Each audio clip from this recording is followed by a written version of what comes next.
तो क्या हाल है आप सबका। तो यार आज हम बात करेंगे बॉलीवुड के दो ऐसे अनमोल रत्नों के बारे में। अब दो अनमोल रत्न सुन के तुम इन्हें अपने टट्टों के साथ कंपेयर करने मत लग जाना, क्योंकि ये उतने भी कोई वीआईपी नहीं है। और इन दोनों का चूतियापो से रिश्ता जॉनी सिंस और मियां खलीफा जैसा है। बहनचोद कितना भी खींच लो साले अलग ही नहीं होते। और जो कि हमारे इन भाई साहब को दूसरों की गांड में उंगली करने का कुछ ज्यादा ही शौक है। तो अपने इसी परंपरा को आगे बढ़ाते हुए इन्होंने एक बार हमारे किंग खान को कुत्ता बुला दिया था। उसके बाद से इन दोनों के बीच में ऑनलाइन चप्पल फेंका फेंकी काफी जोरों शोरों से चल रहा है। तू चूतिया और तू महा चूतिया, फिर तू साला Naseeruddin Shah. At the end हम सबको ये पता है कि तुम दोनों ही नसरुद्दीन शाह हो।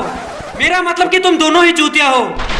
तो यार आओ इनके जख्मों पर नमक छिड़कते हैं और चलिए गांड मारते हैं। भाई लोग माफी चाहूंगा, शायद मैंने गलत टेक्निकल गुरुजी को डाउनलोड कर लिया है। तो चलिए शुरू करते हैं। तो सबसे पहले इनसे मिलो। इनका नाम है सुपरस्टार आमिर खान, जिसकी मोमबत्ती जैसी हाइट और दीपक कलाल जैसी सोच है। हमें कश्मीर को आजाद नहीं करना चाहिए। एंड ये पेशे से एक्टर, डायरेक्टर, प्रोड्यूसर सब कुछ है। मतलब ये खाते भी खुद है, हकते भी खुद ही है और फ्लश भी खुद ही करते हैं। काश ये अपने उस टट्टी को खुद ही देख लेते, तो कम से कम जिंदगी में 2-4 गालियां कम तो पड़ते। सही पकड़े हैं। और अगर तुम्हें पता ना हो तो इनके पिताजी मिस्टर टायर हुसैन भी एक फिल्म प्रोड्यूसर थे। इसका मतलब समझे दया? जी नहीं सर जी, मैं तो कुछ भी नहीं समझा। अबे अकल के अंदर मतलब इस अविकसित पौधे का भी विकास नेपोटिज्म की वजह से हुआ है। जब बेइज्जती। तो अब बात करते हैं इसके रिलेशनशिप स्टेटस के बारे में। 21 साल की उम्र में इन्होंने रीना दत्ता से शादी किया था और हम 21 साल की उम्र में इंटरनेट पर बकचोदियां पेल रहे हैं। धुए पैन चौदेसी जिंदगी पे। और कुछ बकवास आर्टिकल्स की माने तो ये जनाब अपने माशूका को खून से लव लेटर्स लिखा करते थे। आमिर की दीवानगी इस हद तक बढ़ गई थी कि एक बार तो उन्होंने रीना को अपने खून से चिट्ठी तक लिख दी थी। आए हाय मेरे गरीबों के लैला मजनू, इतना गहरा प्यार हमारे बाबा भोसड़ी वाले जी हम सबको प्रदान करें। लेकिन सन 1998 में इनका मुलाकात एक ब्रिटिश रिपोर्टर जेसिका हाइंस से होता है और हमारे सत्यमेव जयते चलाने वाले भाई साहब उस लड़की के साथ लिविंग रिलेशनशिप में घुस जाते हैं। जब वो लड़की प्रेग्नेंट हो जाती है तब ये उस बच्चे को गिराने के लिए बोल देता है और इन दोनों के बीच में जो रिश्ता था उसे भी भूलने के लिए कहते हैं। अब इसके गहरे प्यार को देख करके मैं बस यही कहना चाहूंगा, ऐसा प्यार बाबा भोसड़ी वाले जी जैकी श्रॉफ के मोती को भी ना दे। और मोती तो एक कुत्ता है। फिर ये अपने one and only true love, जिसे ये अपने खून से चिट्ठी लिखा करते थे, उसे डिवोर्स दे देते हैं और किरण राव से शादी कर लेते हैं। और सूत्रों की माने तो इस डिवोर्स को करने के लिए इसे रीना दत्ता को 50 करोड़ रुपया देना पड़ा। ऐसे 150 करोड़ कमाने के लिए 50 करोड़ का इन्वेस्टमेंट इतना बुरा डील भी नहीं है। अब खून से लिखी चिट्ठियां जाए माँ चुदा ने। हैशटैग बाप बड़ा ना भैया, सबसे बड़ा रुपया 2.0। ऐसे पैसों से याद आया, इस वीडियो को स्पॉन्सर किया है विंजो ऐप ने। इस एप्लीकेशन से तुम बहुत इजीली गेम्स खेलकर रियल कैश अर्न कर सकते हो। इस ऐप पर तुम्हें 40 से भी ज्यादा गेम्स मिल जाएंगे, जैसे metro, suffers, free fire, ludo, bubble shooter, carrom and cricket game. इतना ही नहीं, इसमें तुम्हें फैंटेसी स्पोर्ट्स भी मिल जाएगा, जिससे तुम इस आईपीएल सीजन में पर डे 20,000 रुपए भी जीत सकते हो। इस ऐप को तुम अपने दोस्तों के साथ शेयर करके 40 रुपए पर शेयर कभी कमा सकते हो। एंड उन पैसों को तुम बैंक, यूपीआई या फिर पेटीएम के थ्रू बहुत इजीली विड्रॉल कर सकते हो। और मजे की बात तो ये है, तुम इससे 3 रुपए भी विड्रॉल कर सकते हो। तो जाओ जाकर इस ऐप को डाउनलोड करो और 50 रुपए का बोनस भी पाओ। Link in the description. तो कहा थे हम लोग, हाँ, इसकी सेकंड वाइफ किरण राव पे, जिसे हमारे देश में रहने से डर लगता है। I mean, when I sit at home and talk to Kiran, you know, Kiran and I have lived all our lives in India. For the first time, Kiran says, should we move out of India? Now, that's a disastrous and very big statement for Kiran to make to me. She fears for her child. She fears for, you know, what the atmosphere around us will be. She feels scared to open the newspapers every day. और यही था वो ऐतिहासिक घड़ी जब एक अजीब से दिखने वाले प्राणी ने अपने जीवन में पहली बार मुंह से नहीं गांड से बातें किया। एंड जाहिर सी बात है, किसी देश की मेजोरिटी धर्म को बदनाम करने के बाद भी अगर उस देश के लोग तुम्हें मिस्टर परफेक्ट कह के बुलाए, तो उस देश में रहने से डर नहीं लगेगा तो और किस देश में लगेगा? ऊपर से तुम्हारा वो मूवी के नाम पर टट्टी अगर 850 करोड़ का बिजनेस भी कर ले, तो फिर तो भैया डर के मारे अपने चड्डी के पीछे छुप जाना चाहिए। For the first time, Kiran says, should we move out of India? इस बवासीर भरी बकचोदी को सुनने के बाद स्वयं मोदी जी इनके घर पे पधार के ये बोले, बेटा आमिर बता कौन सी कंट्री जाना है तेरी बीबी को, मैं रास्ते में उसे उड़ती प्लेन से उसी कंट्री में फेंक दूंगा। वाह मोदी जी वाह। और जरा शक्ल तो देखना उस महारानी की, जिसे हमारे देश में रहने से डर लगता है। कसम बुरी थूत बनाने वाले की, इस खूबसूरत शक्ल की वजह से पड़ोसी के बच्चे इनके घर पे मूतने तक नहीं आते हैं। एंड यहाँ से 50-50 कोस दूर जब कोई बच्चा रोता है, अब उसकी माँ ये नहीं कहती कि बेटा सो जा वरना अन्नू मलिक तुझे लोरी सुनाने आ जाएंगे। क्योंकि 50-50 कोस दूर जब कोई बच्चा रोता है तब उसकी माँ ये कहती है, क्या हुआ मेरा बच्चा, टीवी पर किरण राव का चेहरा देख लिया है क्या? और गांड में चप्पल बरसाने वाली बात तो ये है, इन्हें भारत में रहने से डर लगता है, लेकिन तुर्की जैसी देश में इन्हें अपनी जिंदगी का चरम सुख प्राप्त होता है। My wife is telling me that, you know, she lived here for 2 weeks. And she was really, you know, mixing in with the people and she made friends in the house she was staying in. तो हुआ कुछ यूं था कि हमारे ये भाई साहब अपने मूवी लाल सिंह चड्डी के शूटिंग के दौरान तुर्की गए थे। अब देखो तुर्की जाने में और तुर्किश लोगों से मिलने में कोई दिक्कत नहीं है, लेकिन ये जाकर मिलता है तुर्की की फर्स्ट लेडी से, मतलब वहाँ की वजीर आजम की बीवी से मिलता है। एंड ये भोसड़ी का हमेशा इंडिया के अगेंस्ट बात करता है। कॉमन सेंस की बात है, एक इंडियन होने के खातिर तुम उन लोगों से नहीं मिल सकते जो हमारे देश को नुकसान पहुँचाना चाहता है, लेकिन नहीं, इन्हें तो अपना गाड़ शाही डंडे पर ही देना है। So you really come to know a city by the people. City by the people. अबे ओ पढ़े लिखे गवाह, कुछ बोलने से पहले उसके बारे में थोड़ा सा रिसर्च तो कर लेते हैं, क्योंकि तुर्की वो देश है जहाँ पर माइनॉरिटीज को उनके मातृभाषा तक नहीं बोलने दिया जाता। एंड ह्यूमन राइट्स के तो वहाँ पर लोड़े लगे पड़े हैं, और वहाँ पर हमारे जीनियस भाई साहब जाकर बोलते हैं, "A place is known by its peoples." चुप हो जा सातवीं फेल, चुप। अरे भाई साहब वो कब्रिस्तान देख रहे हैं? हाँ जी मैडम जी, अगर हमारे देश का कोई गलती से भी हमारे देश के खिलाफ बात करता है, तो हम उसे उसी कब्रिस्तान में जिंदा दफना देते हैं। कहीं आप भी तो उसी कैटेगरी के नहीं? मैं माता चोर हूँ जो इसमें आया हूँ। It's really beautiful. It's really beautiful. नहीं, एक बार खुशी तो देखो लौंडे की। इसकी ये खुशी और इस बकचोदी को अंजाम देने के बाद जब मीडिया इस पे चढ़ाई कर रही थी, तब उसका ये स्माइल कोई भुलाए नहीं भूल सकता। Mr. Khan, would you like to speak something little bit about that statement given by you and intolerance in India? Guys, watch out. Keep walking, keep walking, keep walking. Thank you, sir. आप देख रहे हैं किस तरह आमिर खान मुस्कुराते हुए आगे बढ़ते गए। इसे कहते हैं कॉन्फिडेंस। अंदर से गांड चाहे कितने भी फटी क्यों ना हो, लेकिन शरीर से कॉन्फिडेंस का एक भी बूंद छूटना नहीं चाहिए। और इन भाई साहब ने अपने एक इंटरव्यू के दौरान ये तक कह दिया था कि मीडिया को टेररिज्म के खिलाफ ज्यादा कवरेज नहीं करना चाहिए था। टेरर अटैक की मीडिया कवरेज के बारे में आमिर का कहना है कि I have to say that I was also disappointed with the media. I think that the media could have been more responsible.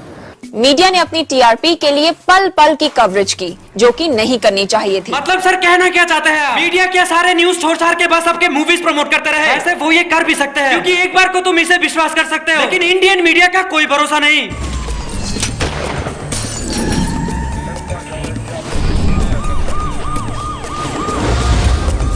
तो दोस्तों, आमिर खान का नया मूवी गाड़ दे दे बसंती फाइनली 3026 को लॉन्च होने वाला है। इस मूवी को देखने के लिए अभी गंदी गटर में डूब के मर जाए, क्योंकि 3 खुशकिस्मत आत्माओं को इस मूवी को देखने का शुभ अवसर प्राप्त होने वाला है। तो जल्दी करें, कहीं आपके हाथों से ये ऑफर छूट न जाए। धन्यवाद और नमस्कार। अब तुम्हारे दिमाग में एक सवाल जरूर आ रहा होगा कि 3 इडियट्स जैसी फिल्में देने के बाद आखिर एक बंदा अपनी पूरी जिंदगी में इतनी बकचोदियां कैसे पेल सकता है? इसका आंसर बहुत सिंपल है, क्योंकि एक्टर का काम होता है एक्टिंग करना।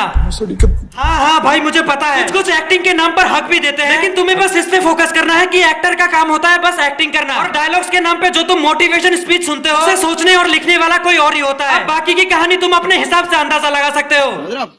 समझ रहे हो ना? तो आओ आप बात करते हैं हमारे दूसरे सेलिब्रिटी यानी मिस्टर शाहरुख खान के बारे में, जिसका एक झलक पाने के लिए फैंस हमेशा इसके घर के सामने हड़ताल लगाकर बैठते हैं। देखो, फैंस तो फैंस होते हैं, अब चाहे वो फ्लाइंग किस देना है या फिर फ्लाइंग चप्पल। और ये भाई साहब डिश टीवी बेचकर लोगों का चूतिया काटते हैं और खुद टाटा स्काई यूज करते हैं। दुश्मन न करे दोस्त ने वो काम किया है। एंड इसका क्रीम लगाकर तो तुम एक हफ्ते में गांडू से महागांडू बन सकते हो। मर्दों की सख्त त्वचा के लिए पिंक फेयरनेस क्रीम नहीं बनी। फेयर एंड हैंडसम नाम तो सुना ही होगा, इसे लगाओ गजब का गोरापन पाओ। इनके इन्हीं हरकतों को ही तो देख करके कुछ ज्ञानी लोग हमेशा ये कहते हैं कि कोई भी चीज किसी के कहने पर इस्तेमाल मत करो, वो चाहे कोई यूट्यूबर हो या फिर कोई और, उससे कोई भी फर्क नहीं पड़ना चाहिए। एंड इन लाइनों को ऐड करने का मतलब अगर तुम समझ चुके हो, बधाई हो, मुट्ठलों की क्लास में तुम सबसे होशियार बच्चे हो। और अगर तुम नहीं समझे तो तुम किसी के कहने पर कोई भी चीज यूज मत करो। एक बात याद रखना, पहले इस्तेमाल करो फिर विश्वास करो वाला फॉर्मूला अप्लाई करोगे तो जिंदगी भर चूतिया बनते रह जाओगे। पहले रिसर्च करो फिर इस्तेमाल करो। अब हमारे पहले वाले भाई साहब से ये भाई साहब थोड़े अलग है, क्योंकि उन्हें दूसरों की गाड़ में उंगली करने का शौक था और इसे उड़ता तीर अपने बुंड में लेने का शौक है। उड़ता तीर है ठाकुर साहब, लेना है हमें। एंड ऐसा क्यों और किस लिए वो तुम्हें अभी समझ में आ जाएगा। बस कितने अवार्ड होंगे? मैं अपने अवार्ड्स वगैरह नहीं गिनता यार, 155 है टू बी 100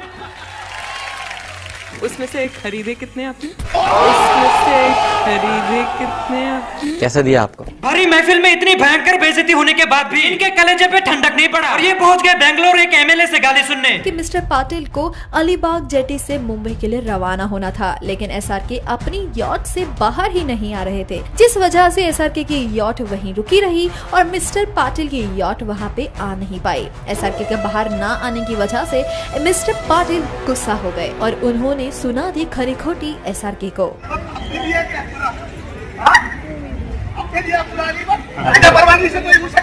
मतलब ये सस्ते स्टार्टअप में इतना ज्यादा डूब चुके हैं कि उन्हें रूल्स का भी कोई ख्याल नहीं होता। लेकिन शायद हमारे सस्ते सेलिब्रिटी को ये पता नहीं, रूल्स तो भैया रूल्स होते हैं। अब चाहे तुम दीपक कलाल हो या फिर एजाज खान, वैसे इन दोनों में फर्क ही क्या है।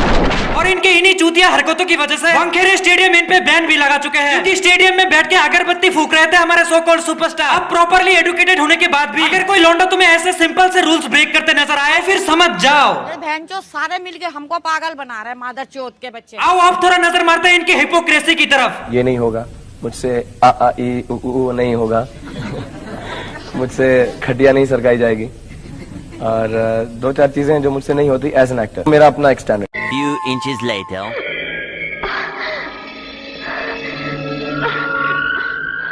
तुम्हें अगर आम जिंदगी और मेंटोस जिंदगी में फर्क समझना है तो फिर तुम्हें यही क्लिप देखना चाहिए। इसमें ये है आम जिंदगी और ये है मेंटोस जिंदगी। साले कुत्तों की जिंदगी। जहाँ पर हमने कभी हिंदू मुसलमान की बात ही नहीं की। मेरी बीवी जो है हिंदू है, मैं मुसलमान हूँ, और मेरे जो बच्चे हैं वो हिंदुस्तान है। कई बार जब वो स्कूल गए तो स्कूल में वो भरना पड़ता है कि रिलीजन क्या है। तो जब मेरी बेटी छोटी थी तो उसने आके पूछा भी मुझसे एक बार कि पापा हम कौन से रिलीजन के हैं। तो मैंने उसमें ये लिखा कि हम इंडियन ही हैं यार, कोई रिलीजन नहीं है और होना भी नहीं चाहिए। कोई रिलीजन नहीं है और होना भी नहीं चाहिए। A few moments later. मैं तो मुस्लिम हूँ। मेरे ही बच्चे नहीं, एक्चुअली मेरे दोस्तों के बच्चे भी हैं, जो मेरे अब मेरी जो एक्ट्रेस फ्रेंड्स हैं और एक्टर फ्रेंड्स हैं जिनके बच्चे हो चुके हैं, उन सबको बुलाकर हम नमाज पढ़ते हैं। I'm Muslim and it's fantastic to be me, I think. See, I'm Muslim. I believe in Islam. कोई रिलीजन नहीं है और होना भी नहीं चाहिए। हिपोक्रेसी की भी सीमा होती है। अरे मोदी जी, हिपोक्रेसी तो इनके लिए छोटी मोटी बात है। ये तो किसी गुंडे के ऊपर बायोपिक बना के उसे हीरो दिखा देते हैं। और चचा, आपकी अम्मी जान गलत कहा करती थी। अम्मी जान कहती थी कोई धंधा छोटा नहीं होता और धंधे से बड़ा कोई धर्म नहीं होता। इसकी जगह पर आपकी अम्मी जान को ये कहना चाहिए था, कोई चूतिया छोटा नहीं होता और चूतियापो के बिना बॉलीवुड में कोई फिल्म नहीं होता। अब मैं चाहता तो इस वीडियो में और भी बातें कर सकता था, लेकिन इनके ज्यादातर बकचोदियां या तो पॉलिटिकल है या फिर रिलीजियस। तो ना चाहते हुए भी हमें इस वीडियो को यहीं पर खत्म करना होगा। तो खैर यार, आज के लिए क्योंकि अभी मुझे दीपक कलाल की जुदाई मेरा मतलब की पिटाई देखने जाना है। एंड अगर तुम्हें ये वीडियो पसंद आया है तो यार प्लीज मेरे चैनल को सब्सक्राइब करो और वीडियो को लाइक भी कर दो। सोशल मीडिया लिंक्स तुम्हें नीचे मिल जाएंगे, अगर तुम चाहो तो तुम मुझे फॉलो भी कर सकते हो। एंड विंजो ऐप को भी डाउनलोड करो, उसका भी लिंक तुम्हें नीचे डिस्क्रिप्शन में मिल जाएगा। तो मिलते हैं नेक्स्ट वीडियो में, तब तक के लिए take care and bye bye.